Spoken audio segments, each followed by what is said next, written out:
Hey everyone, hope you're doing great. Welcome back to my channel. In today's video, we'll dive into what if Deku married to Uravity. Smash that subscribe button, and be sure to peek at the description below. Let's begin. The alarm clock on the bedside table didn't beep, it shrieked. It was a custom gift from Hatsune, designed to wake the dead or, more specifically, the exhaustion-ridden bodies of the world's two busiest pro-heroes. Izuku Midoriya's hand shot out from under the duvet, wrapped in a faint crackle of green lightning, and slapped the snooze button with a precision born of 5 years of practice. The room plunged back into silence, save for the hum of the city outside and the rhythmic breathing of the woman beside him. Sunlight filtered through curtains patterned with subtle star charts, painted stripes across the messy sheets.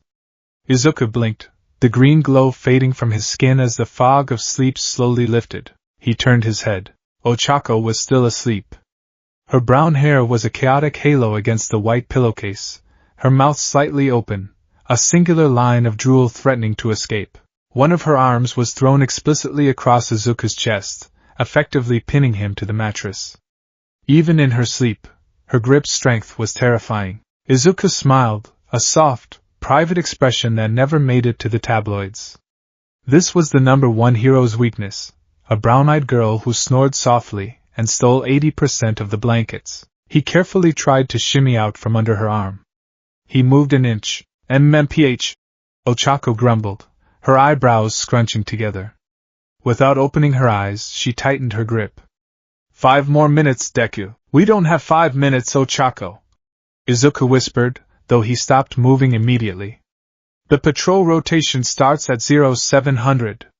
And I think I smell. Did you leave the coffee maker on the timer? Ochako's eyes snapped open. They were round brown, and currently filled with panic. The toaster, as if on cue, the acrid scent of carbonized bread wafted into the bedroom. The morning exploded into motion. The apartment was a spacious penthouse in the Musudafu district, a necessary extravagance for security reasons rather than ego. It was littered with the detritus of 2 lives lived at high velocity. A half-written analysis notebook sat on the kitchen island, a discarded wrist guard lay on the sofa. A plush All Might figure was currently floating near the ceiling, a remnant of Ochako's quirk activating during a drowsy walk to the fridge the night before. Izuku was in the kitchen, frantically scraping black dust off a piece of sourdough, while Ochako levitated around the living room, searching for her left boot. I swear I left it by the Genkan! Ochako cried out, diving behind the couch. She was wearing her hero bodysuit, zipped halfway up, her hair half-brushed. You kicked it off when we got in last night, Izuku called out, abandoning the toast and moving to the fridge to grab 2 protein pouches. It's probably under the coffee table. You were pretty tired after the typhoon cleanup. Found it. Izuku poured coffee into 2 travel mugs, 1 green, 1 pink, a wedding gift from Sato, and leaned against the counter, watching his wife assemble herself. It had been 6 months since the wedding, and 5 years since they had graduated from UA, but watching Ochako Uraraka switch into Uravity mode never got old. She pulled the thick, pink armored boots on, the heavy clunk echoing on the hardwood. She zipped up her suit, snapped her utility belt around her waist, and finally slapped her cheeks with both hands. Her expression shifted from frantic housewife to focused professional. She floated over to the kitchen island, grabbed her coffee, and kissed Izuku on the cheek. She hovered 3 inches off the ground to do it, canceling her own gravity just to reach his height more easily. Izuku had filled out over the years, broad-shouldered and scarred, standing taller than the boy who used to break his fingers to throw a ball. Toast is dead? She asked, eyeing the charred remains. Buried at sea, Izuku confirmed. Protein jelly for breakfast again, Ochako groaned, taking the pouch. I miss real food. Tonight. Katsudon. I don't care if the city is burning down, Izuku, we are eating katsudon. Deal. Izuku grinned, grabbing his own mask. He wore the cape now, Gran Torino's cape. It was tattered at the edges, a symbol he refused to replace. Ready to face the world? Ochako took a deep breath, the steam from her coffee swirling around her face. As ready as I'll ever be. Check the perimeter? Izuku's eyes sharpened. He tapped the side of his head, seemingly listening to something distant. One of the quirks within One for All danger sense, hummed quietly at the back of his skull. It was a dull thrum, the background radiation of a city full of minor anxieties, but nothing sharp. Nothing malicious. Clear, he said. Just the paparazzi. Ochako sighed, her shoulders slumping for a fraction of a second. The vultures are early today. They know it's our 6-month anniversary. Izuku apologized, rubbing the back of his neck. I'm sorry. If I wasn't, stop, Ochako said firmly, reaching out to squeeze his hand. Her callous fingers interlocked with his scarred ones. We talked about this. No apologizing for being the symbol of peace. Besides, if they want a show, let's give them a show. Smile? Izuku looked at her, really looked at her. The fierce set of her jaw, the kindness in her eyes. The anxiety in his chest loosened. Smile, he agreed. Stepping out of the apartment building's private underground exit usually offered a modicum of privacy, but today, the media had anticipated their route. As the heavy steel doors slid open, the flashbulbs were blinding. A wall of noise hit them, shouts, questions, the clicking of shutters.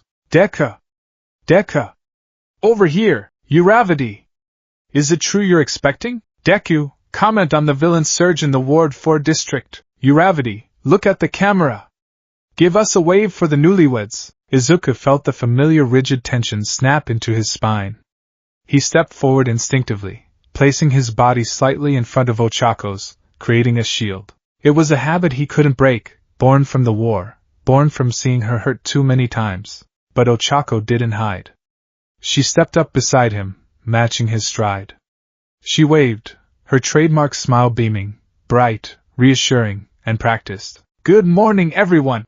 She chirped, her voice amplified by her helmet's speakers without being deafening. Please stay back from the driveway for your safety.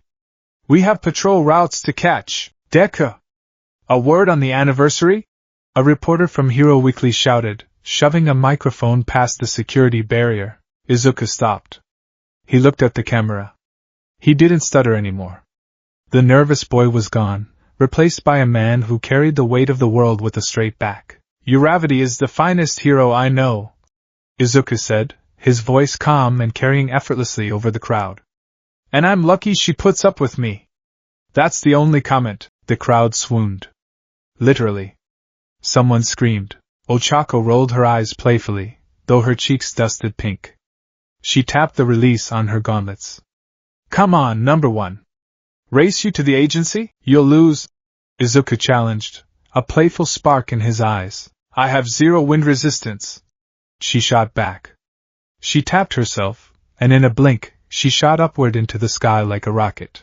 Izuku crouched, green lightning wreathed his legs, and with a boom that shattered the sound barrier and ruffled the reporter's hair, he launched himself after her. For a few seconds, they weren't heroes or symbols or spouses. They were just 2 people flying above the gray sprawl of Muzurifu, weightless and free. 5 hours later, the daily grind. The romantic flight lasted exactly 4 minutes before reality set in. They split off at the central hub. Izuku went toward the chaotic downtown district where villain activity was highest, and Ochako headed toward the harbor, where a massive construction accident had been reported. Izuku's morning was a blur of high-speed impacts. He stopped a bank robbery by 8:15, saved a bus from a bridge collapse at 9 o'clock, and spent 40 minutes signing autographs for a class of kindergartners at 10 o'clock. But even as he worked, his mind drifted. He sat perched on a gargoyle atop a skyscraper, eating a nutrient bar while scrolling through his phone. The news feeds were already saturated with photos from this morning. The power couple takes flight. DKU and Uravity. Trouble in paradise? Body language experts weigh in. Top 10 reasons why Uravity is the real brains behind the Might Agency. Izuku sighed, thumbing off the screen. The Trouble in Paradise article was analyzing the fact that Ochako hadn't been wearing her wedding ring. They didn't know she kept it on a chain around her neck because her gauntlets made wearing jewelry dangerous. It was exhausting. The public loved them, but they loved the idea of them. They wanted the fairy tale. They didn't see the nights where Izuku woke up screaming from phantom pains in his arms, or the days Ochako couldn't lift a cup of tea because her nausea was so bad after overusing her quirk. He closed his eyes, letting the wind buffer against his cowl. I take you, Izuku Midoriya, to be my partner in all things. The memory washed over him. Flashback, 6 months ago. The venue was a small, secluded garden in the mountains of the Gifu prefecture. No press. No live stream. Just Class 1A, the teachers, and their families. It was spring. Cherry blossoms were falling, getting stuck in Kirishima's spiky hair. Izuku stood at the altar, sweating profusely in a white tuxedo that Aoyama had insisted on tailoring. His hands were shaking, not from fear of a villain, but from the sheer magnitude of the woman walking down the aisle. Ochako didn't wear a traditional white dress. She wore a kimono of soft pink and white, embroidered with stars. She looked ethereal. She looked like home. When she reached him, she saw his shaking hands. She didn't say anything. She just reached out and tapped his chest with 5 fingers. Float. Izuku's feet lifted an inch off the ground. The tension in his knees vanished. The guest gasped, then chuckled. Better? She whispered, her eyes shining with tears. You're cheating. Izuku whispered back, his voice thick with emotion. I'm supporting you. She corrected. They exchanged vows, not with grand speeches about saving the world, but with quiet promises. I promise to lift you up when the gravity of the world gets too heavy, Ochako had said. I promise to always come back to you, Izuku had replied. No matter how far I have to run, I will always run back to you. When they kissed, Bakugo had set off an explosion in the background instead of throwing rice. It was the loudest, most perfect moment of Izuku's life. Present time. A beep in his earpiece snapped Izuku back to the present. Deku here, he answered, his voice dropping instantly into command mode. Deku, this is Charge Bolt. Kaminari's voice crackled through the line. He sounded winded. We've got a situation in District 6. It's not a villain. It's, well, you better get over here. Uravity is already on scene. Izuku's blood went cold. On my way. He didn't leap. He exploded into motion, Black Whip shooting out to snag the corner of the building as he slingshot himself toward the harbor. When he arrived, the scene was chaotic. A massive crane had collapsed onto a commercial center. Dust choked the air.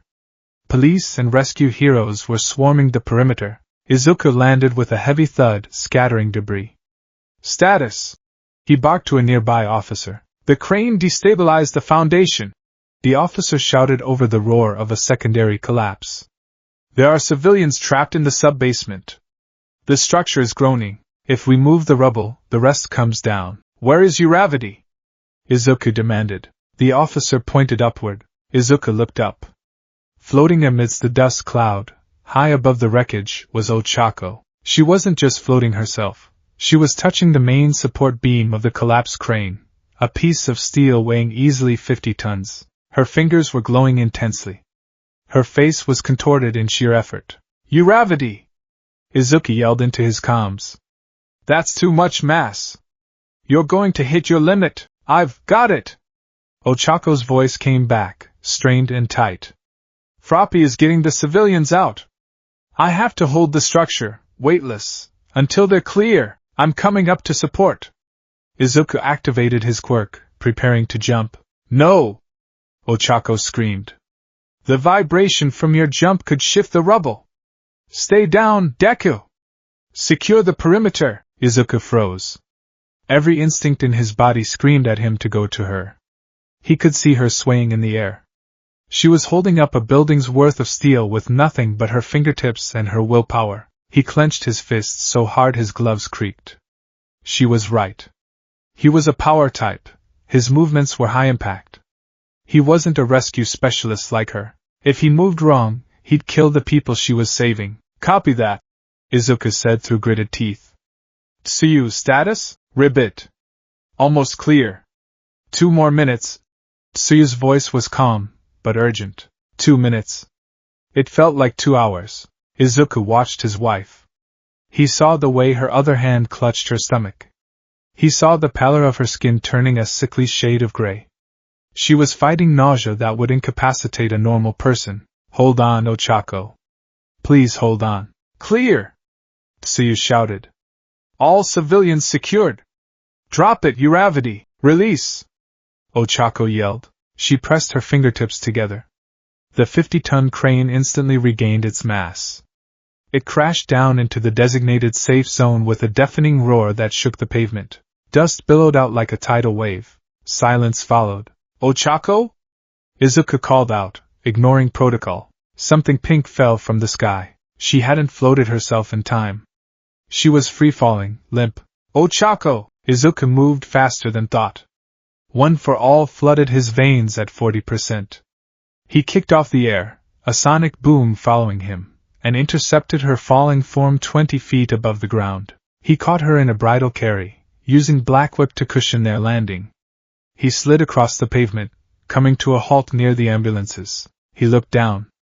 She was unconscious, foam at the corners of her mouth, her face terrifyingly pale. "Medic!" Izuku roared, his voice cracking. The paramedics swarmed them. Izuku refused to let go of her hand even as they loaded her onto the stretcher. Cameras were flashing in the distance. The vultures had arrived, but Izuku didn't care. He just stared at her chest, watching for the rise and fall. The aftermath. The hospital wing, the VIP wing of the Muzurifu General Hospital, was quiet. It smelled of antiseptic and lilies. Ochako sat up in the bed, sipping water. An IV drip was connected to her arm, pumping anti-nausea medication and fluids into her system. She looked better. Color had returned to her cheeks, but she looked exhausted. Izuku sat in the chair beside the bed, still in his dirty hero costume, his cowl down. His head was in his hands. "I'm okay, Izuku," Ochako said softly. "You passed out midair," Izuku said, his voice muffled by his palms. "You fell. I knew you'd catch me," she said simply. Izuku looked up. His green eyes were red-rimmed. "That's not the point, Ochako.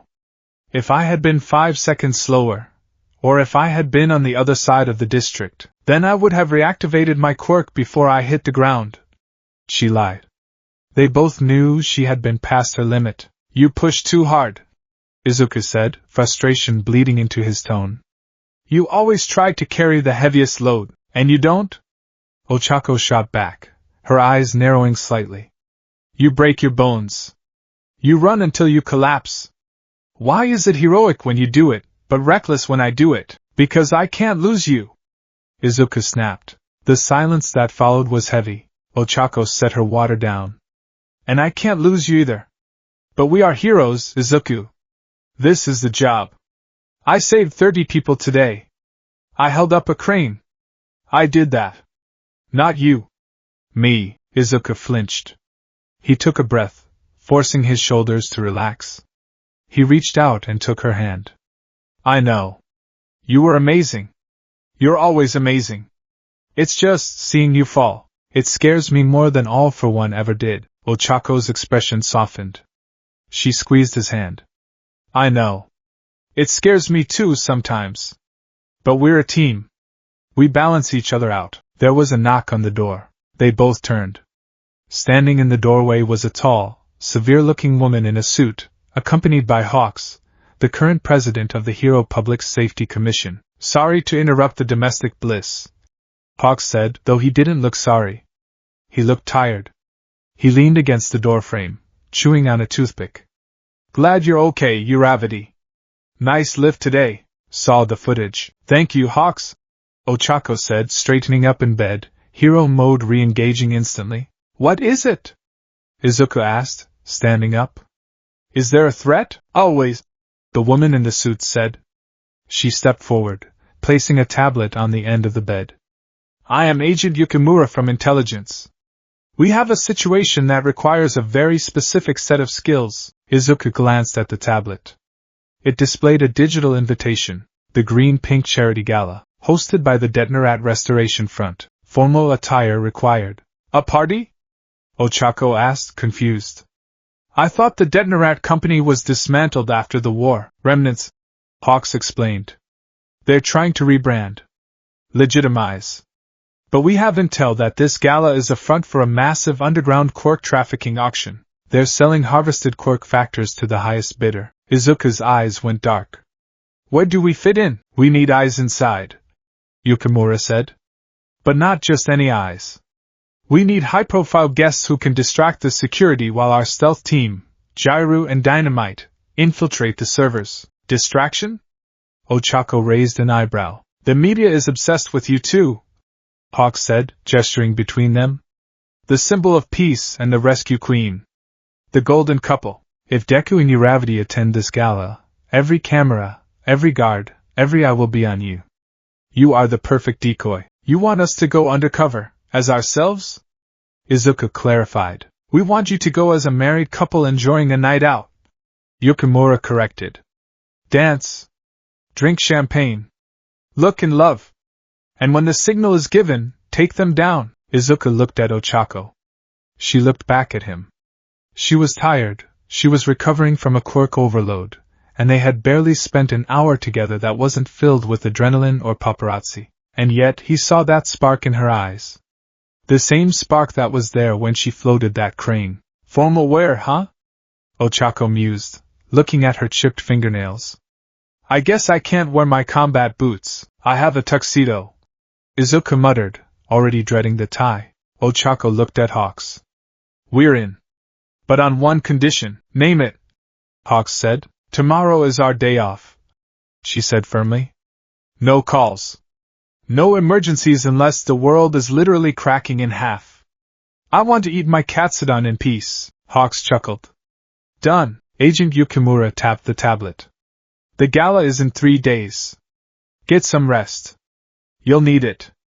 The villains you're dealing with, they hate heroes, but they hate happy heroes even more. They left the room, leaving the door slightly ajar. Izuku sat back down on the edge of the bed.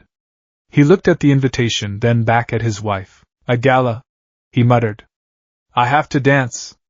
In front of people. Ochako giggled, the sound light and healing. She pulled on his hand, dragging him until he was leaning his forehead against hers. Don't worry, Deku, she whispered. I'll take the lead. Just don't step on my toes. I can't promise that, he admitted. I know. She smiled, closing her eyes. But I love you anyway. Outside the hospital window, the sun was setting, casting long shadows over the city they protected. The new normal was chaotic, dangerous, and exhausting. But as Izuku sat there, listening to Ochako's steady breathing, he knew he wouldn't trade it for anything in the universe. Plus ultra, he whispered into the quiet room. Plus ultra, she mumbled back, drifting off to sleep. The reflection in the full-length mirror was familiar, yet entirely foreign. Izuku Midoriya tugged at the collar of his shirt for the 12th time in as many minutes. It was white, crisp, and stiff, starched to within an inch of its life. I can't breathe, Izuku muttered, his fingers fumbling with the black silk tie. This feels tighter than a villain's stranglehold. Is it supposed to be this tight? Maybe my neck grew. Did my neck grow? I did extra trap exercises last week. He was spiraling. It was a low-grade, mutter-heavy spiral, the kind that usually preceded a math exam or a confession of love, not a high-stakes infiltration mission. Your neck is fine, Deku. The tie is just a tie. Ochako Uraraka stepped out of the en-suite bathroom, and the air in the bedroom seemed to shift. The muttering died in Izuku's throat. She wasn't wearing the bulky, rounded armor of Uravity. There were no gravity boots, no reinforced bracers, no helmet to hide her face. Instead, she wore a gown that seemed to defy gravity on its own merit. It was a deep, dusty pink, the color of cherry blossoms at dusk. The fabric was sleek, hugging her athletic frame, the strong shoulders of a rescue hero, the defined waist, the power in her legs hidden beneath layers of chiffon. The bodice was strapless, structured with a subtle architectural flair that hinted at modernity, while the skirt flowed like liquid. But what caught Izuku's breath was the slit running up the left leg, high enough to be daring, practical enough to allow for a roundhouse kick. She wore her hair up, a few loose strands framing her round face, exposing the elegant line of her neck where a simple emerald pendant rested, a gift from him on their first anniversary. You look. Izuku started, then stopped. His vocabulary, usually filled with tactical analysis and quirk theory, deserted him. You look dangerous, Ochako grinned, adjusting an earring. That's the goal. The invitation said black tie, but the mission brief said distraction. Do I look distracting? Mission accomplished. Izuku breathed out, his face flushing a hue that matched the piping on his old hero's suit. Ochako walked over to him, her heels clicking softly on the hardwood.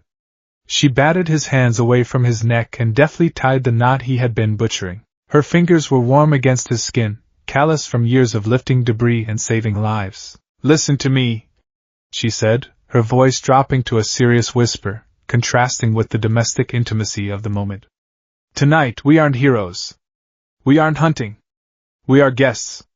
We are the golden couple. We drink champagne, we laugh at bad jokes, and we keep everyone's eyes on us so Bakugo and Jiraiya can gut their servers." "I know." Izuku sighed, finally letting his hands drop to his sides.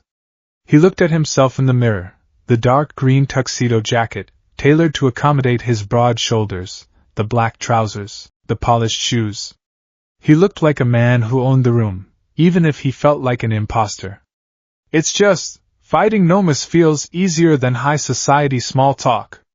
With a Nomu I know where to punch. With these people, the knives are hidden in the handshakes. That's why you have me," Ochako said, smoothing the lapels of his jacket. She tapped the small, undetectable earpiece in her right ear, hidden by her hair. "And them. Stop flirting and get in the damn car." Katsuki Bakugo's voice exploded in their ears, loud enough that Izuku winced. "Can you keep it down, Blasty?" came Kyoka Jiraiya's voice, cool and dry, layered over the comms. "Audio levels are peaking. We're in position at the service entrance. Wait for the signal before you engage the target." "Copy that, earphone jack," Izuku said, tapping his own earpiece. He looked at Ochako. "Ready?" She took a deep breath, her expression shifting. The soft wife vanished. The pro-hero emerged. Her posture straightened, her chin lifted, and a dazzling, meteor-ready smile plastered itself onto her face. "Let's go crash a party," she said. The venue was the Vermilion Tower, a skyscraper that pierced the clouds of Tokyo's skyline like a needle. It was owned by the Detnerat Restoration Front, a group that claimed to be a legitimate business conglomerate rebuilding society after the wars, but intelligence suggested they were a front for the Syndicate, a quirk trafficking ring specializing in harvesting mutant-type quirks for illegal modification. The gala was their debutante ball. A way to say to the world, "We are rich, we are powerful, and we are untouchable." A long red carpet stretched from the curb to the massive glass doors, flanked by velvet ropes and a wall of screaming paparazzi. The sleek black limousine pulled up to the curb. The door opened. The moment Izuku's polished shoe hit the red carpet, the noise was deafening. Flash. Flash. Flash. It was a strobe light assault. "DKU! Over here, Uravity! Look left! Left! Is it true you're retiring to start a family? DKU, what's your stance on the new vigilante laws?" Izuku stepped out first. He buttoned his jacket with one hand, waving with the other. He turned and offered his hand to the interior of the car. Ochako took it, emerging with the grace of a queen. The crowd roared. It wasn't the terrified screaming of civilians fleeing a villain. It was the hungry, adoring roar of fandom. "Smile," Ochako whispered through her teeth, waving elegantly. 10 o'clock. That's the reporter from Hero News. Give him a nod." Izuku nodded at the reporter. The man looked like he might faint. They walked the gauntlet. Izuku's hand rested on the small of Ochako's back, partly possessive, partly protective, and entirely tactical. Through the fabric of her dress, he could feel the tense muscles of her lower back. "Danger sense?" she murmured, leaning in as if to whisper a sweet nothing. "Quiet," Izuku replied, his eyes scanning the crowd while maintaining a plastic smile. The quirk buzzed at the base of his skull, a low, static hum. "There's hostility here, but it's diffuse. No direct targeting yet. Just envy, greed. Standard gala emotions then," she quipped. They reached the top of the stairs. The bouncer, a massive man with skin made of what looked like polished granite, checked their digital invitations. "Mr. Midoriya. Mrs. Midoriya." The bouncer grunted, his voice like grinding stones. "Welcome to the Vermilion Gala. No quirks inside, please. House rules, of course," Izuku said politely. "Wouldn't want to break the chandeliers." They stepped through the doors and into the belly of the beast. The ballroom was an assault on the senses in a different way. Crystal chandeliers the size of cars hung from the vaulted ceiling. A live orchestra played a swelling waltz on a balcony. The room smelled of expensive perfume, truffle oil, and old money. Hundreds of guests milled about. Politicians, CEOs, foreign dignitaries, and celebrities. And scattered among them, hiding in plain sight, were the sharks. "We're in the vents," Bakugo's voice crackled. "It's dusty as hell up here. If I sneeze and blow this cover, I'm blaming Deku." "Focus, Dynamite," Jiraiya hissed. "Deku, Uravity. Your target is distinct. A man named Jiren. No, not the broker, a new guy using the alias Discord. We suspect he's the auctioneer. He's tall, silver hair, wearing a suit that costs more than your agency. He's holding court near the eye sculpture." "Copy," Izuku murmured. "Champagne?" A waiter appeared, offering a tray. Ochako took 2 flutes. She handed one to Izuku. "Don't drink it," she whispered. "Just hold it." "Props, I wasn't going to drink it," Izuku whispered back, looking at the bubbling liquid suspiciously. "It could be poisoned, or just really dry." Ochako shrugged. "Shall we mingle?" Moving through the crowd was a battle of its own. They were stopped every 3 steps. "Oh, Uravity!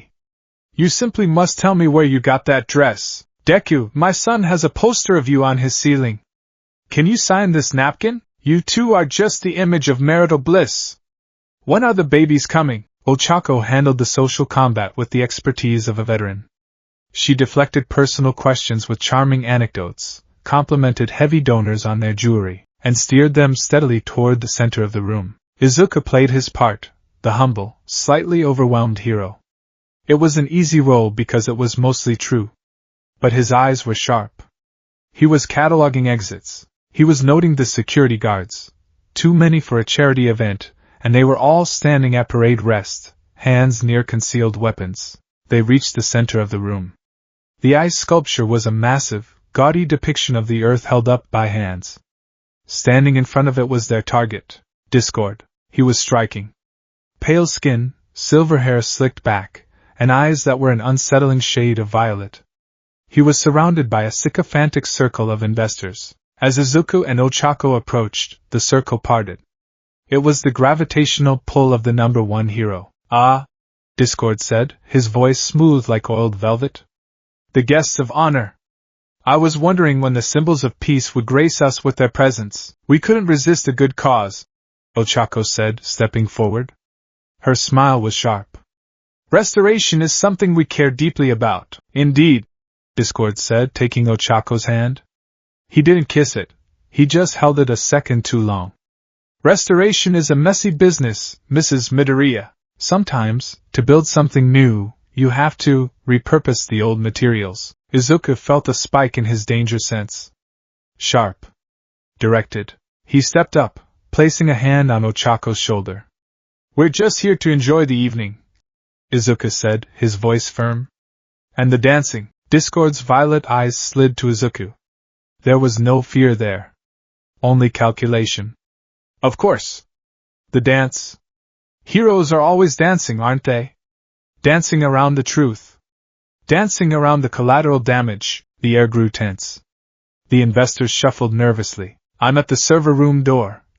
Jiraiya's voice cut through the tension. "Bakugo is bypassing the lock. Keep him talking. Or distracted. We need 5 minutes." "Speaking of dancing," Ochako cut in, pulling her hand away from Discord's grip. "I believe they're playing a waltz." "Izuku?" She turned to him, offering her hand. It was an escape route, and a strategic position all in one. "I'd be honored," Izuku said. They stepped onto the dance floor. The crowd made space. They were the main event. Izuku took Ochako's right hand. He placed his left hand on her waist. She placed her left hand on his shoulder. 1, 2, 3. 1, 2, 3. Izuku muttered under his breath. "You're doing fine," Ochako whispered, smiling for the cameras while her eyes scanned the balcony. "Relax your shoulders. You're stiff as a board." "He knows," Izuku whispered, spinning her. Her dress flared out, a swirl of pink petals. "Discord. He knows we aren't just here for the charity. He was baiting me." "He's arrogant," Ochako replied. She leaned back as he dipped her, a move that garnered applause from the room. "He thinks because we're in formal wear, we're defenseless. He thinks we're domesticated, are we? Izuku asked, pulling her back up close. Their faces were inches apart. I'm not, Ochako said, her brown eyes fierce. And neither are you. Stop worrying about me, Izuku. I can feel it in your grip. You're holding me like I'm going to break. I'm holding you like I don't want to let go. He corrected. That's sweet, she said, her voice softening. But right now I need you to be my partner, not my shield. If this goes south, I take left, you take right. Deal? Deal. I'm in. Bakugo growled in their ears. Downloading the manifest now. Holy crap. They aren't just selling quirks. They're selling, wait. This isn't right. These are kids. They're auctioning off quirk factors from children. Izuku missed a step. He crushed Ochako's hand slightly. Easy, she hissed, keeping him moving. But her face had gone pale. Did you hear that? I heard, Izuku said. The green electricity began to flicker faintly under his skin, invisible to the naked eye but palpable to anyone close. Where are they holding them? Sub-basement, Jiraiya reported. Level 4. But guys, the download triggered a silent alarm. I think we've been made. The music didn't stop, but the atmosphere in the room shifted instantly. The doors to the ballroom slid shut with a heavy, magnetic thud. The waiters stopped serving drinks. They reached under their trays. Discord, still standing by the ice sculpture, raised his glass. Ladies and gentlemen, he announced, his voice amplified by a hidden microphone. It seems we have rats in the walls, and uninvited guests on the floor. The waiters pulled out submachine guns. Izuku and Ochako stopped dancing. They stood back to back in the center of the floor. 5 minutes didn't happen, Izuku noted dryly. Plan B? Ochako asked, kicking off her high heels. They clattered across the parquet floor. Plan B, Izuku confirmed. He reached up and tore his tie off, dropping it. Kill them, Discord commanded calmly. The first volley of gunfire was deafening. Detroit. Smash! Izuku didn't punch the gunman. He punched the air directly above them. The air pressure shockwave blasted outward, shattering the crystal chandeliers and sending the bullets scattering harmlessly into the ceiling. Glass rained down like diamonds. Ochako, go high! Izuku yelled. Ochako slapped her hands together. Zero gravity! She touched the hem of her gown. The heavy fabric, usually a hindrance, became weightless. She leaped, floating upward toward the balcony where the gunmen were positioning themselves. She's flying! One henchman screamed. She's floating, you idiot! Ochako corrected. She grabbed a heavy banquet table as she passed it, slapped it with 5 fingers, and hurled it. It tumbled through the air like a feather, but it retained its mass. When she released the quirk. Release! Just over the henchmen's heads, gravity reclaimed the table. It crashed down, pinning 3 of them. On the floor, Izuku was a blur of green lightning. He moved too fast for the gunman to track. He wasn't using full power. He couldn't risk bringing the building down. But 5% was more than enough to dismantle normal humans. He wove through the crowd of screaming civilians. Get down! Stay low! He commanded. A villain with a gigantification quirk burst out of the crowd, shredding his tuxedo. He grew to 10 feet tall, roaring, and swung a massive fist at Izuku. Izuku slid under the punch, the friction burning holes in the knees of his expensive trousers. Black whip! Tendrils of black energy shot from his back. They wrapped around the giant's legs. With a grunt of effort, Izuku pivoted, using his own momentum to trip the giant. The villain crashed into the ice sculpture, shattering the world into a million frozen pieces. Bakugo! Status! Izuku yelled into the comms, ducking under a laser blast. Fighting our way out of the server room! Bakugo yelled, the sound of explosions audible in the background. Get to the sub-basement! Secure the hostages! We'll meet you there! On it! Izuku looked up. Ochako was engaged in hand-to-hand combat on the balcony. A villain with blades for fingers was slashing at her. The dress was ruined. The skirt was shredded to mid-thigh. Ochako didn't care. She used the flowing fabric of the remaining train like a matador's cape, blinding the villain before delivering a devastating roundhouse kick to his temple. He crumpled. Deku! Behind you! She screamed from the balcony. Izuku turned. Discord was there. The man wasn't just a broker. He stood calmly amidst the chaos, his violet eyes glowing. He raised a hand. Suddenly Izuku felt heavy. Unbearably heavy. It wasn't gravity. It was emotion. Discord's quirk, despair. He could amplify the doubt and fear in anyone he looked at, turning it into physical weight. Izuku's knees buckled. Visions of the war, of Shigaraki, of All Might's broken form, flooded his mind. You can't save them. You're just a kid. You're going to get her killed. Heavy lies the crown, number one. Discord sneered, walking toward Izuku. He pulled a sleek, silver pistol from his jacket. You can't move. The weight of your failures is pinning you down. Izuku gritted his teeth, veins bulging on his forehead. He tried to summon One for All, but the mental block was suffocating. He couldn't focus. He was paralyzed by his own anxiety, weaponized against him. Discord aimed the gun at Izuku's head. Goodbye, Deku. Crash. A grand piano fell from the ceiling. It missed Discord by inches, smashing through the floorboards and sending a shockwave that knocked the villain off his feet. The connection of his quirk was severed. Izuku gasped, the weight lifting instantly. He looked up. Ochako was floating above them, her hands glowing pink.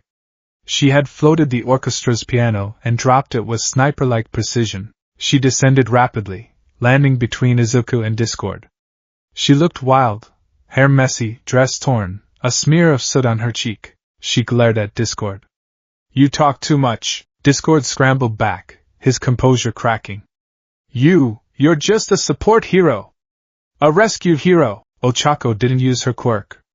She stepped forward and delivered a gunhead martial arts judo throw, slamming Discord into the floor with a bone-rattling thud. She pinned his arm behind his back and pressed her knee into his spine. I'm a pro hero.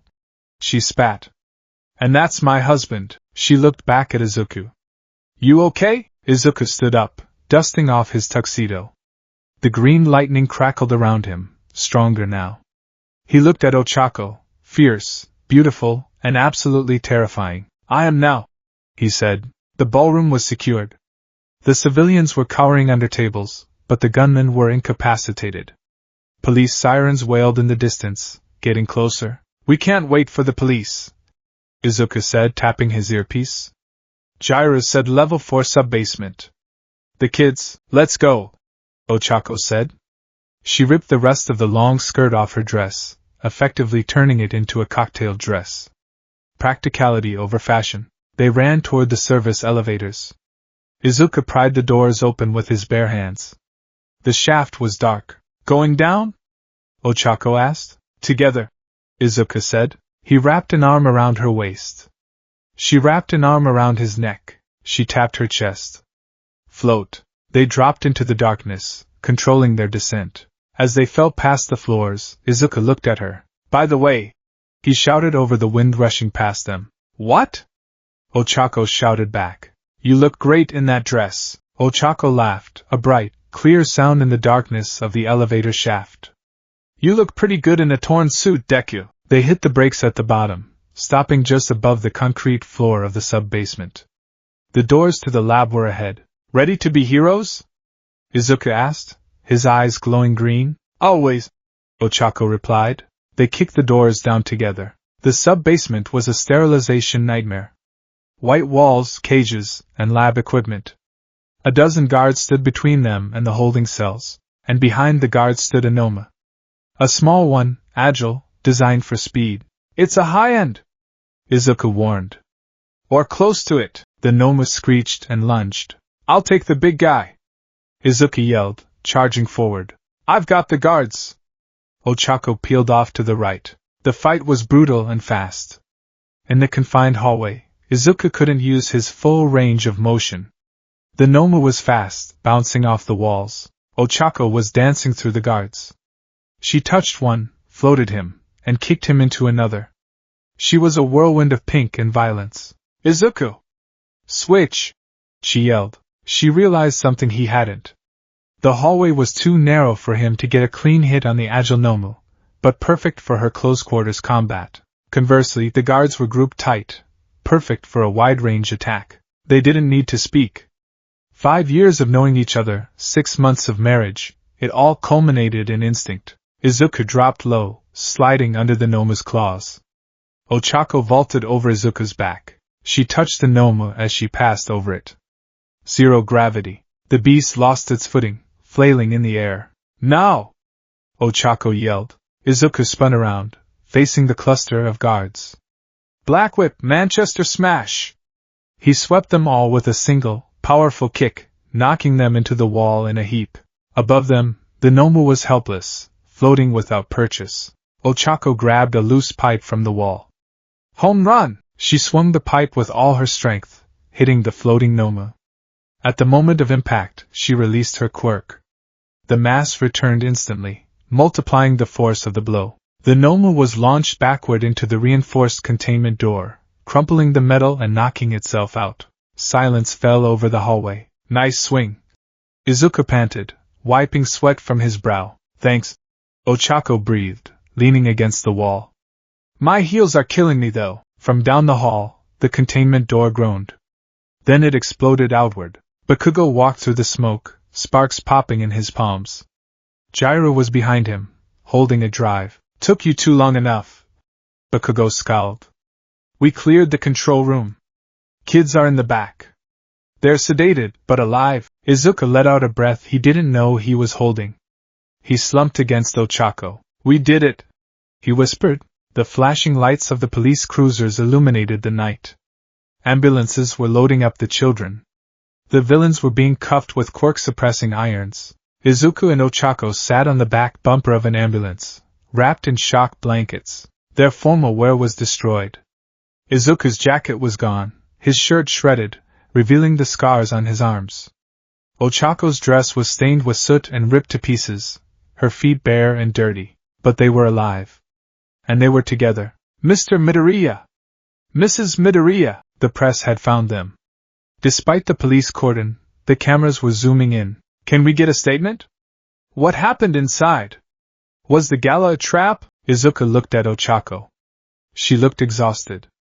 The adrenaline was fading, and he knew the nausea from overusing her quirk was setting in. He stood up. He walked over to the nearest camera. The syndicate has been dismantled, Izuku said, his voice hard. The victims are safe. That's all that matters. He turned back, walked to Ochako, and offered her his hand.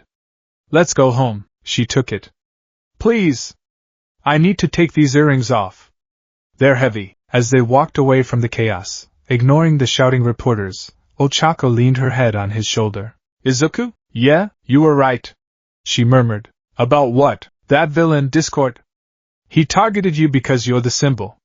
But he targeted me because he thought I was the weak link. Izuku frowned, his arm tightening around her. You weren't weak. You saved me, I know, she said, her voice dropping. But that look in his eyes, he didn't see Uravity. He saw Deku's wife. He saw a leverage point. Izuku stopped. He looked down at her. The joy of victory was rapidly being replaced by the cold dread that had plagued him since he accepted One for All. I won't let them use you against me, Izuku vowed. I know, Ochako said. She looked up at him, and for the first time that night, her smile didn't reach her eyes. But tonight was close. Too close. If we're going to do this, if we're going to be married and be heroes, we need to change how we fight. We will, Izuku promised. We'll figure it out. They walked into the darkness of the city, leaving the lights behind. But as they walked, Izuku couldn't shake the feeling of Discord's quirk. The weight. Not of despair, but of responsibility. He had the world on his shoulders.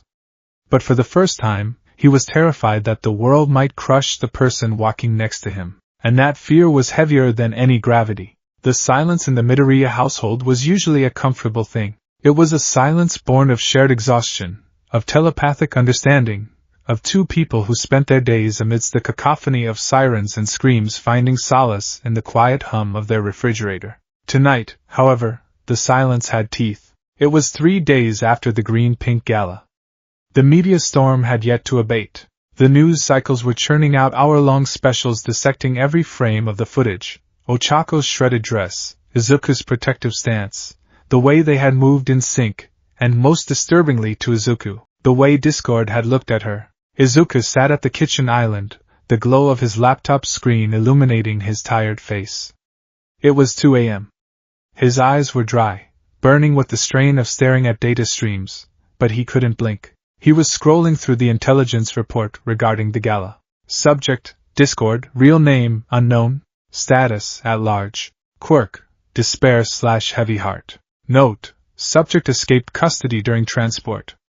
Whereabouts unknown, escaped. The word echoed in Izuku's mind, bouncing off the walls of his skull like a ricocheting bullet. They had won the battle at the gala, saved the children, and dismantled the auction, but the head of the snake had slithered away, and before he left, he had pointed a gun at Ochako. Izuku's hand, resting on the countertop, clenched into a fist. Green sparks danced across his knuckles, crackling softly. The marble countertop groaned under the pressure, a spiderweb fracture appearing beneath his index finger.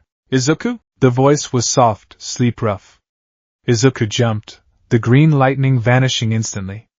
He spun around on the stool. Ochako was standing in the doorway of the bedroom, rubbing her eyes. She was wearing one of his old Yui gym shirts, which hung down to her knees. Her hair was a mess, and she looked soft, vulnerable, and incredibly human. I woke you, Izuku said, guilt washing over him. I'm sorry. I was just checking emails. You're muttering, Ochako said, walking over to him. She didn't look at the cracked counter. She looked at his face. Loudly. Something about transport protocols and intersection points. She wrapped her arms around his neck from behind, resting her chin on his shoulder. She smelled of vanilla shampoo and sleep. It was a grounding scent, usually enough to pull him out of any spiral. Usually. Come to bed, she whispered. You have the morning shift. If you don't sleep, you're going to be sluggish. I'm fine, Izuku lied. He could feel the tension in his own shoulders, resisting her touch. I just need to finish this analysis. Discord escaped Ochako. He's out there, I know, she said against his neck. And the police are looking for him. The heroes are looking for him. You don't have to do it all tonight. He knows who we are, Izuku said, his voice dropping to a harsh whisper. He tapped the screen. He didn't just target the gala.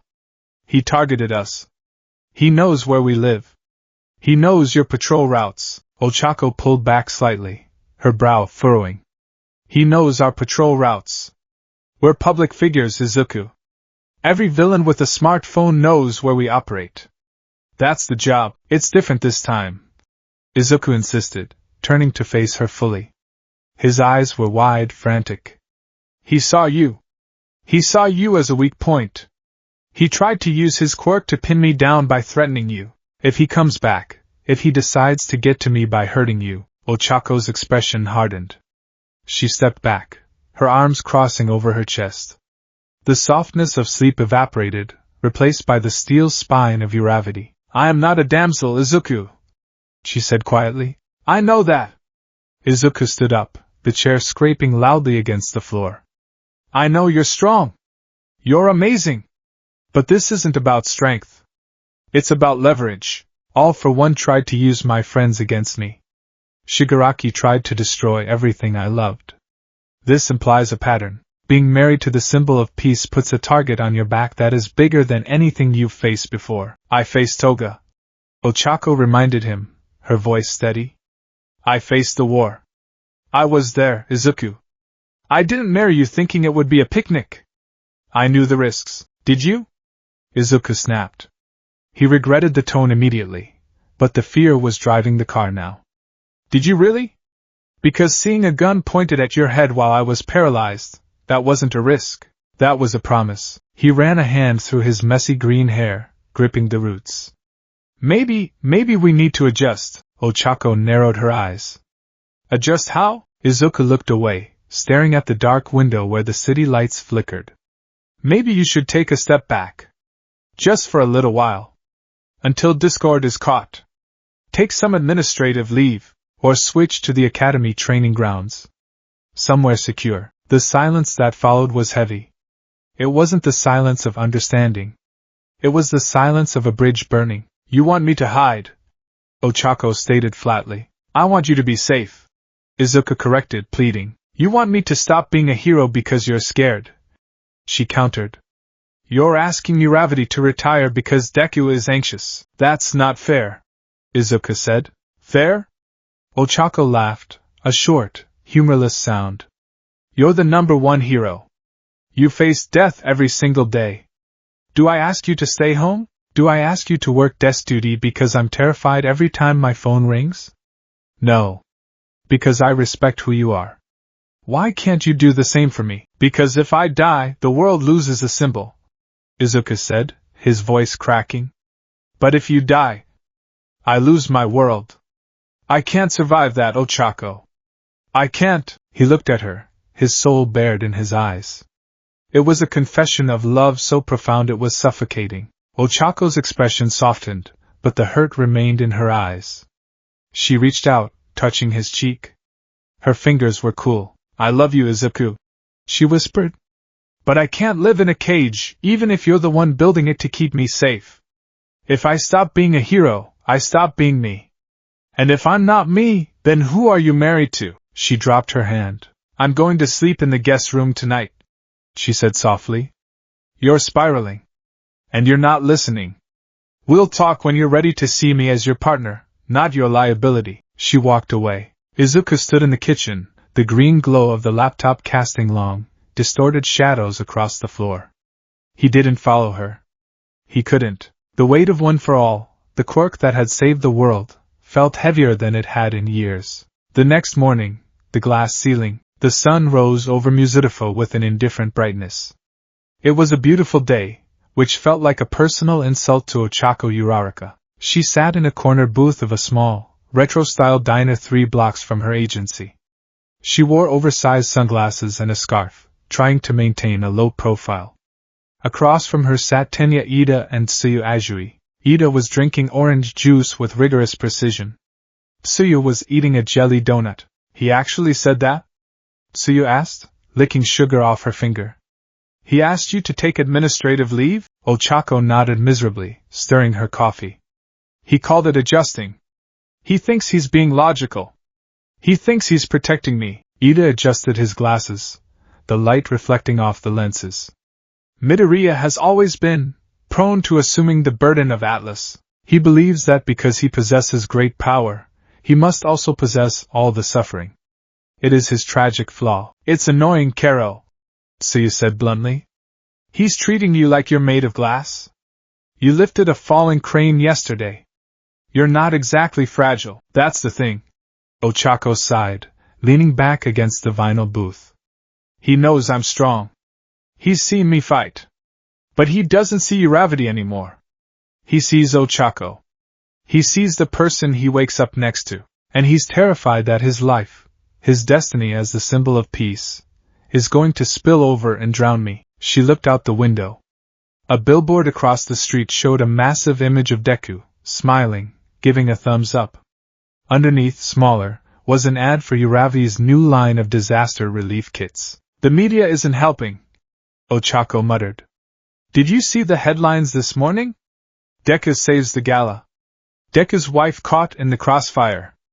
I took down 3 armed guards and pinned the main villain, but all they talk about is how Deku shielded me from the bullets. The public narrative favors the singular savior, Ida admitted. It is a remnant of the All Might era. They struggle to comprehend a dual dynamic. They want a god, and gods don't have partners, they have worshippers. Or dependents. Ochako gripped her coffee cup. I don't want to be a dependent. I fought so hard to be a hero who saves heroes. But lately, I feel like I'm disappearing. I'm just Mrs. Midoriya. I'm the woman who waits at home. So, what are you going to do? Tsuyu asked. I don't know, Ochako admitted. I left the room last night. We didn't even say goodbye this morning. He left before I woke up. Ida placed a hand on the table. It was stiff, robotic, but kind. Uraraka. You are a formidable hero. Your ranking is number 8 in the national polls. That is not a gift from your husband. That is earned by your sweat and your quirk. Do not let his anxiety dictate your reality. However, Ida paused, looking uncomfortable. However what? Ochako asked. However, Midoriya is not entirely wrong to be afraid, Ida said gently. The villain, Discord. Reports suggest his ideology is rooted in breaking symbols. He targets the emotional foundations of heroes. Midoriya is the pillar of society. You are his foundation. Tactically speaking, you are the most efficient target. Ochako felt a chill run down her spine. I know that, Ida-kun. I'm not naive. But the answer isn't to hide. The answer is to fight back. To show them that the Foundation strikes back. Then tell him that, Suya said. But maybe wait until he's eaten. Midoriya gets irrational when his blood sugar is low or when he hasn't slept in 20 hours. Ochako managed a weak smile. He definitely hasn't slept. Her phone buzzed. It was a notification from the Hero Network. All points bulletin, Discord sighted in Sector 4. Multiple casualties. Ochako stood up instantly, throwing cash on the table. That's near Izuku's patrol route, she said, panic flaring in her chest. We're going, Ida said, already standing, his engines revving softly under his civilian clothes. Wait, Ochako said, stopping herself. She remembered Izuku's face last night. The fear. If she showed up there now, reckless and worried, would she just prove him right? Would she be a distraction? No, she said firmly. I'm on duty in Sector 7 today. If I abandon my post to chase him, I'm just proving that I'm his wife first and a hero second. You guys go. Back him up. I have to trust him to handle it. It was the hardest decision she had made all week. Are you sure, Karo? Suyu asked, eyeing her worriedly. Go, Ochako said. Please. Just text me that he's okay. Ida nodded solemnly. We will ensure he does not do anything. Midori-esque, they rushed out of the diner. Ochako watched them go, then turned and walked the opposite direction, toward her own agency. Every step away from Sector 4 felt like walking through deep water. The spiral, Sector 4, the rain had started. It was a cold, driving rain that turned the soot and grime of the city into a gray sludge. Izuku Midoriya stood on a rooftop overlooking an alleyway in Sector 4. Below him, 3 low-level thugs were tied up with black whip, dangling a few feet off the ground. Izuku wasn't smiling. He wasn't giving his usual reassuring speech. He looked terrifying. His costume was dark, soaked with rain. The yellow cape hung heavy. His eyes glowed with the green distortion of One for All. Where is he? Izuku asked. His voice wasn't a shout. It was a low vibration that rattled the thug's teeth. We don't know, man! I swear! One thug cried, spinning slowly in the black tendrils. We just work the corners. We don't know nothing about no syndicate. Discord. Izuku pressed, the black whip tightening slightly. Silver hair. Purple eyes. He was here an hour ago. My sensors picked up the residual emotional trace. Heavy despair. Where did he go? He met with a guy. The second thug stammered. A guy with a warping quirk. They vanished. Said something about preparing the stage. What stage? Izuku demanded. I don't know. The gala was just the opener. That's what he said. He said the real show starts when the hero breaks. Izuku dropped them. They hit the wet pavement with a splash, groaning. Izuku turned away, firing a line of black whip to the next building.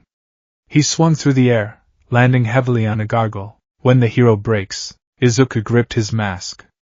His breath was coming in short, ragged gasps. He hadn't slept.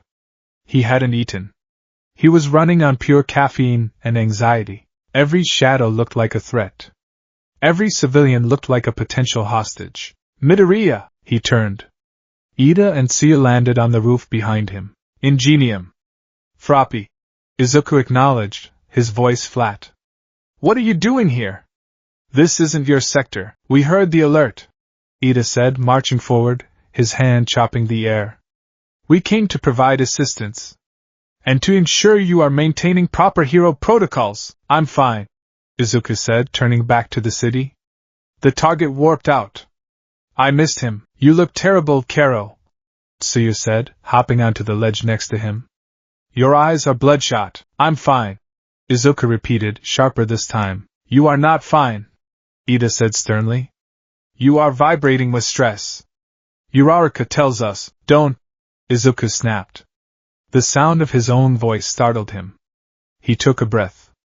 Don't bring Ochako into this. This is work. She is your work partner, Ida pointed out. And your life partner.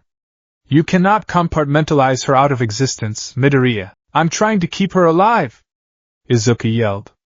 The outburst echoed off the wet buildings. Ida and Tsuyu fell silent. Izuku slumped, the fight draining out of him. He sat down on the edge of the roof, his legs dangling over the abyss. I can't lose her, he whispered to the rain. You guys, you don't understand. One for all, it's a curse. It draws in the worst of the worst. All Might pushed everyone away to keep them safe. He died alone. Well, he lived alone. He retired alone. I thought I could be different. I thought I could have it all. But maybe I was wrong. Maybe I'm just selfish. Tsuyu sat down next to him. She didn't offer platitudes. She just leaned her shoulder against his. You are selfish, she said. Izuku flinched. You're selfish because you think you're the only one who gets to be the hero. Tsuyu continued calmly. You think you're the only one strong enough to take the hit. That's arrogant, Izuku. Ochako is strong. She chose you. She chose this life. By trying to push her out, you're stealing her choice. Izuku looked at her. Her wide, frog-like eyes were unblinking and honest. She's right, Ida added, standing behind them like a sentinel. You are acting out of fear, not logic. And fear is the tool of the villain. Discord wants you afraid. He wants you isolated. If you push Uraraka away, you are doing his work for him. Izuku closed his eyes. The rain ran down his face, masking the few tears that escaped. The real show starts when the hero breaks. He was breaking. And he was doing it to himself. I don't know how to stop being afraid, Izuku admitted. You don't stop, Ida said gently. You share the fear. That is the function of a team. That is the function of a marriage. Izuku sat there for a long time, watching the city lights blur in the rain. Go home, Midoriya, Ida commanded. Your shift is over. We will take the rest of the patrol. Go home to your wife. Izuku nodded slowly. He stood up. Thanks, guys, he muttered. He didn't swing away. He jumped, landing on the street below, and began the long walk to the train station. He needed the time to think, the long way home. The apartment was dark when Izuku unlocked the door. It was nearly midnight. He stepped inside, dripping water onto the genkan. He felt heavy. His bones ached. His heart ached. He expected the apartment to be empty. He expected the guest room door to be closed. He walked into the living room. The TV was off. The only light came from the city glow outside. On the sofa, curled up under a fluffy blanket, was Ochako. She was asleep. One arm was hanging off the side of the couch, her fingertips brushing the floor. On the coffee table, positioned exactly where he would see it, was the first aid kit. Next to it was a bowl of katsudon, covered in plastic wrap, with a sticky note on top. Izuku walked over. He picked up the note. Microwave for 2 minutes. Eat before you pass out. I love you, you idiot. Izuku stared at the note. His chest tightened, a painful, beautiful constriction. He looked at Ochako. She looked peaceful, but even in sleep, there was a furrow in her brow. She had waited for him. Despite the fight. Despite his idiocy. Despite him trying to bench her. She was still here. He sat down on the floor beside the couch, leaning his back against it. He didn't wake her. He just sat there, listening to her breathe. He realized then how quiet the apartment actually was. It wasn't the silence of a tomb. It was the silence of a sanctuary. He reached out, tentatively, and took her hand, the one hanging off the couch. Her fingers twitched, then instinctively curled around his. I'm sorry, he whispered into the dark. He didn't know if she heard him. But her grip tightened just a fraction. Izuku didn't eat the katsudon. He didn't shower. He just sat there, holding his wife's hand, guarding her sleep, and realizing that he was the one who needed saving. Interlude. The Shadow and the Machine. Miles away, in a derelict warehouse in the industrial district, a man with silver hair sat in front of a bank of monitors. Discord watched the news feeds. He watched the replay of the gala. He watched the footage of Deku fighting in the rain earlier that evening. He's fraying, Discord murmured, a smile touching his lips. Behind him, a massive figure loomed in the shadows. Is the stage set? The figure rumbled. Almost, Discord said, his violet eyes gleaming. The wedge has been driven. Doubt has been planted. Now we just need to apply pressure. He typed a command into the console. A map of the city appeared. A red dot blinked on a specific location. Target the bridge. He thinks he can protect her by pushing her away. Discord laughed softly. But gravity pulls everything down eventually. Even angels. He turned to the figure. Prepare the heavy hitters. Tomorrow, we don't attack the symbol. We attack the heart. And we see if the symbol can fly with broken wings. The next day, the truce. The morning sun filtered through the blinds, hitting Izuku's face. He woke up with a crick in his neck. He was still on the floor, his head resting on the sofa cushion next to Ochako's hip. She was awake. She was looking down at him, her fingers absent-mindedly carding through his messy green hair. You're heavy, she said softly. Sorry, Izuku croaked. He sat up, wincing as his spine popped. You didn't eat your dinner, she noted, looking at the cold katsudon. I wasn't hungry, he said. He looked at her. The anger from the night before seemed to have dissipated, replaced by a weary sadness. Ochako, don't, she interrupted. She sat up, wrapping the blanket around her shoulders. I talked to Ida and Tsu yesterday, Izuku nodded. They found me. Yelled at me. Good, Ochako said. You needed it. She took a deep breath. Izuku, we can't go on like this. The silence. The walking on eggshells. You treating me like a porcelain doll and me feeling like I have to prove I'm worthy of standing next to you. I know, Izuku said, looking at his hands. I don't want to treat you like a doll. I don't know how to turn off the fear. You don't have to turn it off, Ochako said. She slid off the couch and sat on the floor opposite him, cross-legged. She took his hands in hers. You just have to trust me to carry my own fear, and maybe some of yours. I'm scared, Izuku admitted, his voice trembling. I'm scared that one day I'll be too slow. That one for all won't be enough. It's never been just one for all, Ochako said fiercely. It's always been you. And now it's us. We made a vow, Izuku. Partner in all things. That means the danger too. She squeezed his hands. So here is the deal, she said, her voice turning businesslike. No more take a break. No more trying to hide me. If Discord comes, we fight him together. But I also need you to promise me something. Anything, Izuku said immediately. You have to stop patrolling alone at 3 a.m., she said sternly. You have to sleep. You have to eat. You have to be a husband, not just a hero. Because if you burn out, then who is going to catch me when I fall? Izuku looked at her. He saw the strength in her jaw, the fire in her eyes. He realized Tsuyu was right. He had been arrogant. He had been trying to be All Might, standing alone on the mountaintop. But he wasn't All Might. He was Deku. And Deku had always needed help. Okay, he whispered. I promise. Good. Ochako leaned forward and kissed his forehead. Now go shower. You smell like wet dog and ozone. Izuku chuckled, a weak, watery sound. Yes, ma'am. As he stood up and walked toward the bathroom, he felt lighter. The fear was still there, lurking in the corners of his mind, but it wasn't crushing him anymore. He wasn't carrying it alone, but as the shower water hit his back, washing away the grime of the city, a sudden, piercing ring cut through the apartment. It was the emergency hotline phone. The red one on the wall that only rang for disasters. Izuku turned the water off instantly. He wrapped a towel around his waist and ran out. Ochako was already standing by the phone, receiver in hand. Her face was pale. What is it? Izuku asked, water dripping from his hair. Ochako looked at him, her eyes wide with horror. It's the Skywalk Bridge, she said, her voice trembling. The main suspension cable just snapped. There are hundreds of cars trapped.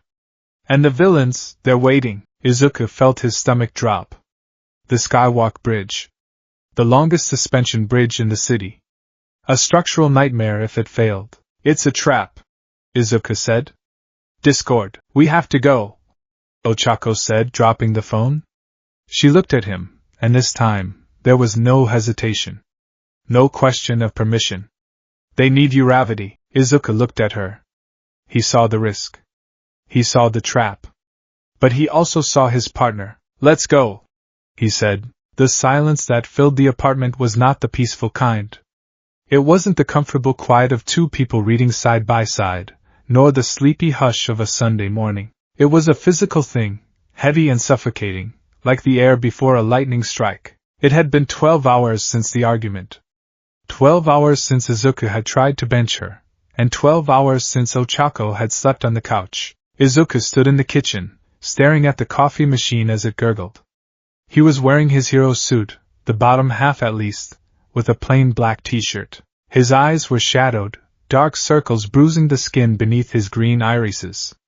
He hadn't slept. He had spent the night in the guest room, staring at the ceiling, listening for the sound of Ochako's breathing in the living room, terrified that if he closed his eyes, he'd see the vision of Discord's gun again. The floorboards creaked. Izuku stiffened. Ochako walked into the kitchen. She was already fully suited up in her Uravity armor, her helmet tucked under her arm. Her face was pale, her expression unreadable. She moved with a stiffness that spoke of a bad night's sleep on a too small sofa. Morning, Izuku said. His voice cracked. He cleared his throat. Morning, morning, Ochako replied. Her voice was flat. Professional. She didn't look at him. She walked past him to the fridge, grabbing a protein pouch. She unscrewed the cap and drank it in 3 large gulps, treating it like fuel rather than food. Ochako, about last night, Izuku started, stepping forward. We have a briefing at 0800. Ochako interrupted, finally meeting his eyes. They were brown and hard, lacking their usual warmth. The bridge situation. We need to go. I know, but, Izuku, she said, her voice softening just a fraction, but only with exhaustion. Please. Not right now. I can't do the circular argument again. You think I'm a liability. I think I'm a hero. We aren't going to solve that over coffee. Izuku flinched as if she'd slapped him. I never said you were a liability. You didn't have to, she murmured, grabbing her keys. The way you looked at me said it all. She walked to the door. Are you coming? Or are you taking a separate car to keep me safe from the traffic? The sarcasm was uncharacteristically sharp. It stung. Izuku grabbed his cowl and followed her out the door. The drive to the agency was excruciating. The rain from the previous night had turned into a full-blown coastal storm. Wind lashed against the windows of their reinforced SUV. The windshield wipers beat a frantic rhythm, thwack hiss, that seemed to count down the seconds to disaster. Izuku drove. His knuckles were white on the steering wheel. Every time he shifted gears, his arm brushed against hers in the center console.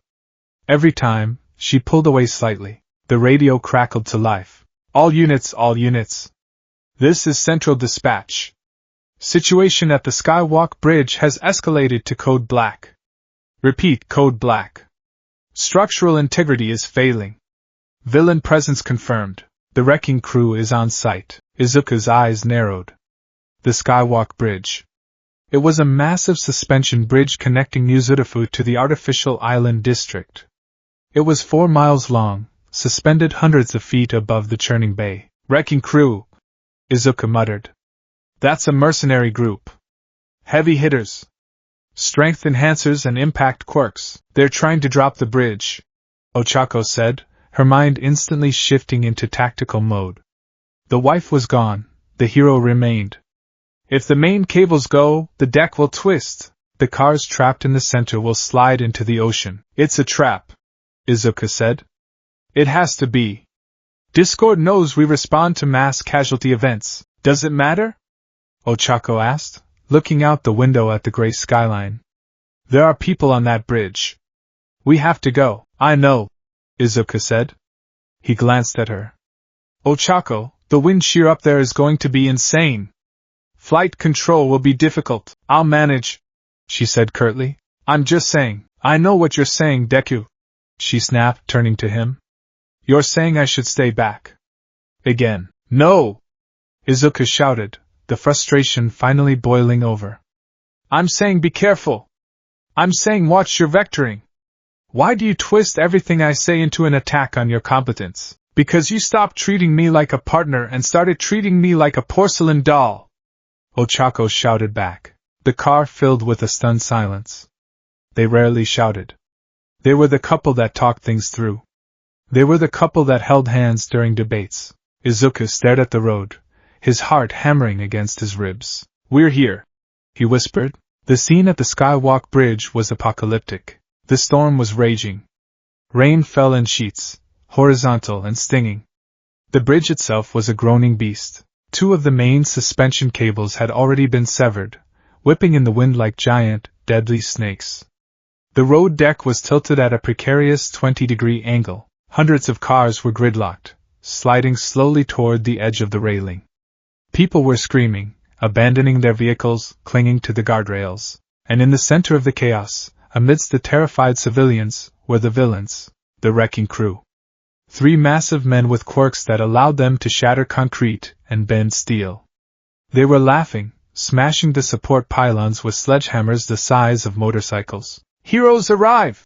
One of them bellowed, his voice amplified by a speaker quirk. Right on time for the drop. Izuku and Ochako leaped from the car before it even fully stopped. Strategy! Izuku barked over the wind. I'm on rescue and stabilization! Ochako yelled, tapping her helmet to seal it against the rain. I need to lighten the load on the remaining cables or the whole thing snaps. You take out the crew, there are 3 of them. They're tank types. Izuku argued. I can't leave you alone with the structure unstable. Go! Ochako screamed, pointing at a bus that was teetering over the edge. I've got this! She didn't wait for his permission. She fired her grappling hook, swinging up into the steel web of the bridge. Izuku watched her go for a split second, his heart in his throat. Then, he turned to the villains.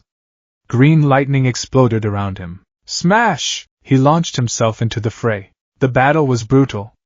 The wrecking crew were simple but effective.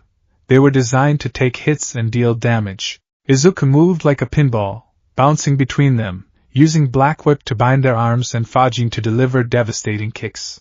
But every time he hit one, he felt the bridge shake. The structure was screaming. High above him, Ochako was fighting gravity itself. She was moving from car to car, tagging them. Float. Float. Float. She was creating a chain of weightless vehicles, tethering them together with wire cables she pulled from her utility belt. Sweat was already pouring down her face inside her helmet. Uravity to ground control, she radioed. Sector 4 is weightless. Move the civilians to the pylons. She looked down. The bridge was twisting. The wind was catching the road deck like a sail. It's too heavy, she thought, panic fluttering in her chest. There's too much mass. Even if I float the cars, the concrete itself is failing. She saw a flash of green below. Izuku was fighting 2 of the villains, but the third, a man with piledriver arms, was running toward the main anchor point. No! Ochako gasped. If he hit that anchor, the counterweight would detach. The bridge wouldn't just sag, it would flip. Everyone would fall. She checked her distance. She was too far to engage him physically. She had to stabilize the bridge. She had to hold it up, even if the anchor failed. She landed on the central tower. She slapped her hands onto the cold, wet steel of the main suspension cable, the one that was about to take the entire load. Zero gravity, maximum output. She pushed her quirk into the metal. She visualized the sensation of weightlessness spreading. Not just to a rock, not just to a person, not just to a crane, but to the bridge, to thousands of tons of steel, asphalt, and concrete. The nausea hit her instantly. It wasn't a wave, it was a tsunami. Her stomach convulsed.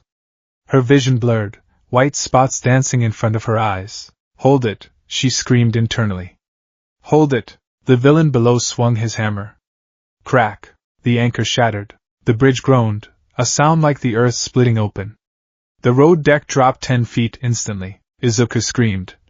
Ochako! But the bridge didn't fall into the sea. It stopped. It hung in the air, suspended not by physics, not by tension, but by a girl in a pink suit clinging to the top of the tower. Ochako screamed.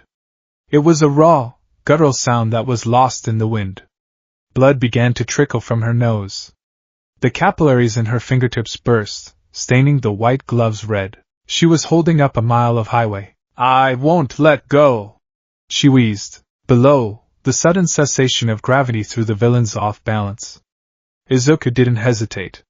He used the opening Manchester Smash. He took the last villain's head off his shoulders with a heel kick, knocking him unconscious instantly. Tsuyu! Ida! Izuku yelled into his comms. Evacuate! Now! She has the bridge, but she can't hold it forever. We're moving as fast as we can, Karo! Tsuyu's voice came back, frantic. The wind is making it hard to move the civilians. Izuku looked up. He could see Ochako at the top of the pylon. She was glowing, a faint, pink aura of strained energy. But she wasn't moving. Danger sense flared. Not a sharp stab of external threat, but a dull, sickening throb of impending loss. Ochako! Izuku leaped, shooting upward. Inside Ochako's helmet, the world was narrowing to a single point. Pain. Every nerve ending was on fire. Her inner ear was screaming, her equilibrium shattered. The nausea was so intense she couldn't tell which way was up. Just a little longer. Just until the last bus is clear. She saw the blinking lights of the evacuation team reaching the safe zone. They're safe. You can let go now, Uravity. She tried to say the word. Release, but her lips wouldn't move. Her brain was misfiring. The connection to her quirk snapped, not because she commanded it, but because her consciousness simply winked out. The pink glow vanished. Gravity, scorned and impatient, returned with a vengeance. The bridge dropped. Since it was already low, the impact wasn't a fall into the sea, but a jarring crash onto the emergency supports below. It was survivable for the people in the cars, but for Ochako, who was perched at the very top of the slick, rain-soaked tower, the return of gravity was catastrophic. Her grip failed. Her knees buckled. She slipped. She didn't scream as she fell. She was already gone, limp as a rag doll, tumbling through the rain, bouncing off a steel girder, spinning uncontrollably into the abyss toward the churning black water below. Ochako! The scream tore Izuku's throat. Time slowed down. Izuku was mid-air, grappling toward the tower. He saw her fall. He saw the way her body looked lifeless against the gray sky. No. No, no, no. One for all flooded his system. 45%. 60%. 100%. The pain in his limbs was nothing. The risk of breaking his legs was nothing. He kicked off the air, a sonic boom shattering the rain around him. He moved faster than he had ever moved in his life. He was a green bullet. He intercepted her 50 feet above the water. He didn't grab her roughly. At that speed, the impact would kill her. He matched her velocity, fired Black Whip to snag the bridge structure above to create a pendulum, and scooped her into his arms. Float! He activated Nana Shimura's quirk, canceling their momentum, creating a cushion of air. They hovered there, suspended just feet above the waves. The silence returned. The wind howled, the waves crashed, but for Izuku, the world was silent. He looked down at the woman in his arms. Her helmet visor was cracked. Blood was leaking from her nose and ears. Her skin was a terrifying shade of gray-blue. She wasn't breathing. Ochako? He shook her gently. Ochako, please. Open your eyes. Nothing. Please, he whispered, his voice breaking into a sob. I'm sorry. I'm so sorry. Just open your eyes. A spotlight hit them. A news helicopter, braving the storm, had swung low. The camera zoomed in. The image was broadcast live to millions of screens across Japan. The symbol of peace, hovering in the darkness, cradling the limp body of his wife, his face twisted in a mask of pure, unadulterated devastation. It wasn't a heroic pose. It was a portrait of grief. Izuku looked up at the helicopter, his eyes glowing with a terrifying rage. Go away, his expression screamed. Don't look at her. He turned and shot toward the shore, toward the ambulances, holding her against his chest as if he could phase her into his own heart to keep her beating. The hospital, the white room, The smell of antiseptic was the worst smell in the world.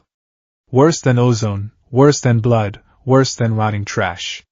It was the smell of waiting. Izuku sat in a plastic chair in the hallway of the ICU. He was still in his hero suit, though he had stripped off the gauntlets and the iron soles. His suit was drying, leaving stiff, salty patches on the fabric. He was shaking. It was a fine tremor, starting in his hands and rattling through his entire frame. Heroes and police officers walked by, giving him a wide berth. No one dared to approach him. The air around him was thick with pressure, a subconscious leak of his quirk fueled by distress. She stopped breathing. The thought played on a loop. She stopped breathing in the ambulance. They had to intubate her. Quirk exhaustion syndrome. The paramedic had yelled. Severe dehydration. Internal hemorrhaging from pressure change. Get the adrenaline! Izuku stared at his hands. The hands that were supposed to save everyone. The hands that had defeated Shigaraki. They hadn't been fast enough to stop her from falling. They hadn't been strong enough to carry the bridge so she didn't have to.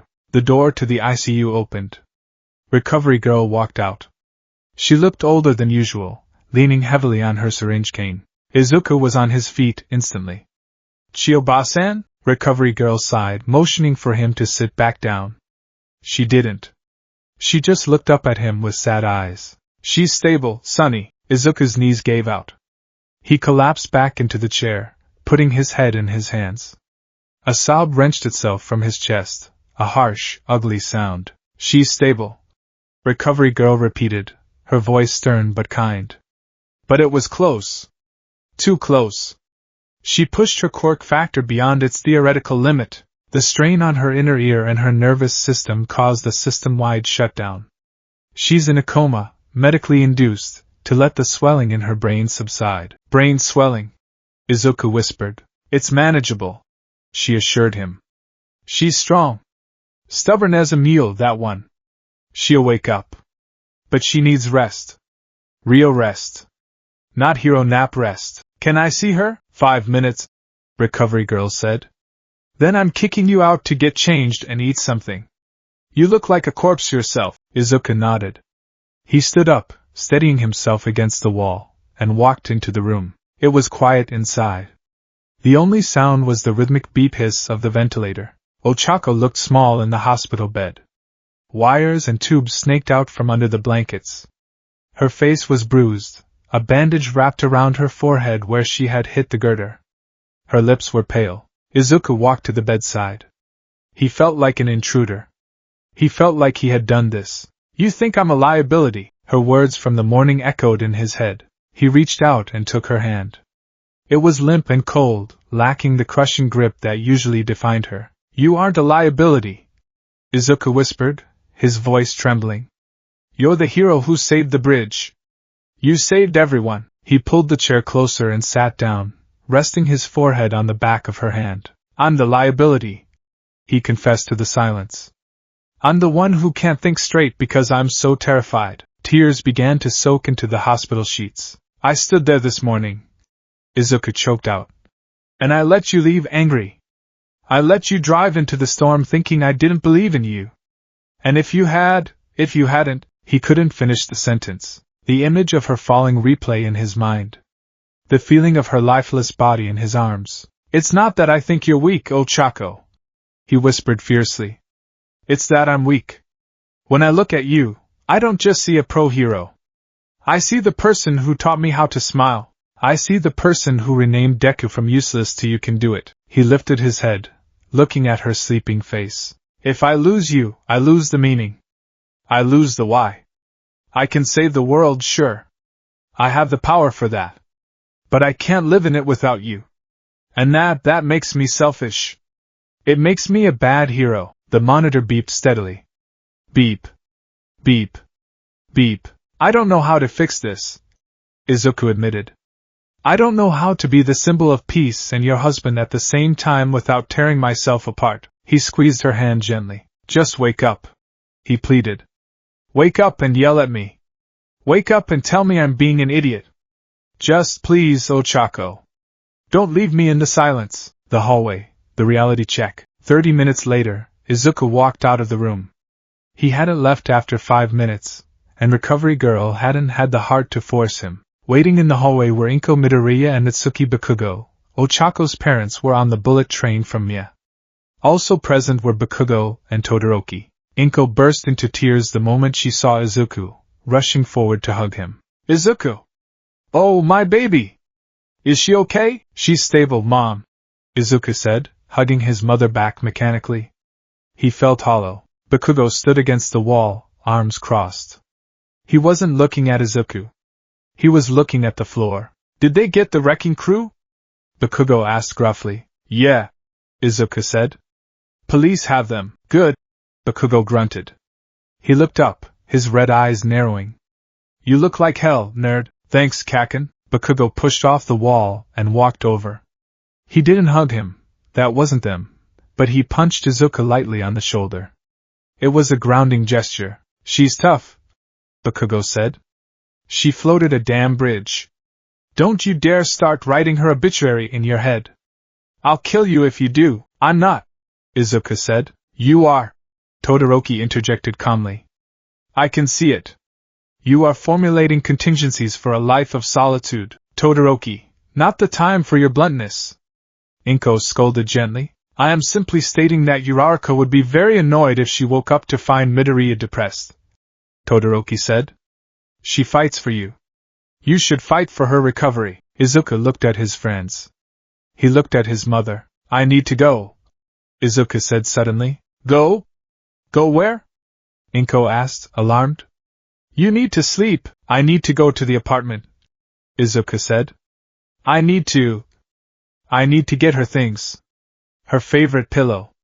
And I need to verify something. Verify what? Bakugo asked. The bridge, Izuku said, his voice hardening. The cables were cut too cleanly. The wrecking crew uses hammers and fists. They smash things. They don't cut. Someone else was there. Someone set the stage. Bakugo's eyes widened. You think it was him? Discord? I think he tried to kill my wife to teach me a lesson, Izuku said. The temperature in the hallway seemed to drop. And I'm going to find out where he is, Midoriya, Todoroki warned. You are emotionally compromised. This is dangerous. I know, Izuku said. He turned to walk away. That's why I'm not going alone. Kaken, Shoto. Are you coming? Bakugo grinned, a feral, terrifying expression.